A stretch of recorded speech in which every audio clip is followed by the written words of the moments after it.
देशभक्ति की कहानी। जय भारत की माटी। गांव में एक छोटा सा लड़का था जिसका नाम आर्यन था। वो गरीब किसान का बेटा था, लेकिन उसके दिल में देशभक्ति की ऐसी लौ थी जो किसी भी उम्र के व्यक्ति को प्रेरित कर सकती थी।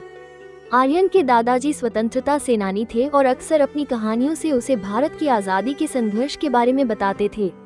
एक दिन स्कूल में शिक्षक ने भारत माता पर निबंध लिखने का काम दिया। आर्यन ने घर आकर दादाजी से पूछा, दादाजी, भारत माता का मतलब क्या है? दादाजी मुस्कुराए और बोले, बेटा, भारत माता हमारे देश की आत्मा है। ये सिर्फ हमारी जमीन ही नहीं, बल्कि हमारी सभ्यता, संस्कृति और उन वीर सपूतों की भी पहचान है जिन्होंने इसके लिए बलिदान दिया।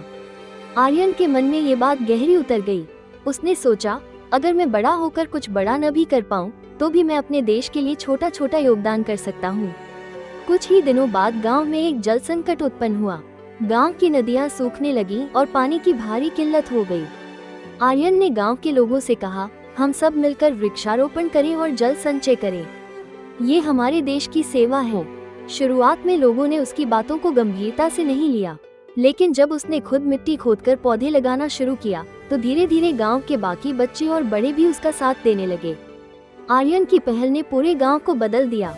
कुछ वर्षों में वहां हरियाली लौट आई और पानी की समस्या भी कम हो गई।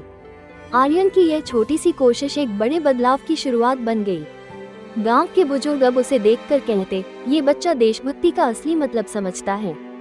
आर्यन ने साबित कर दिया कि देशभक्ति केवल तिरंगे को सलाम करने या गाने गाने तक सीमित नहीं है।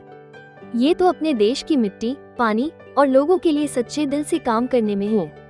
जय भारत की माटी।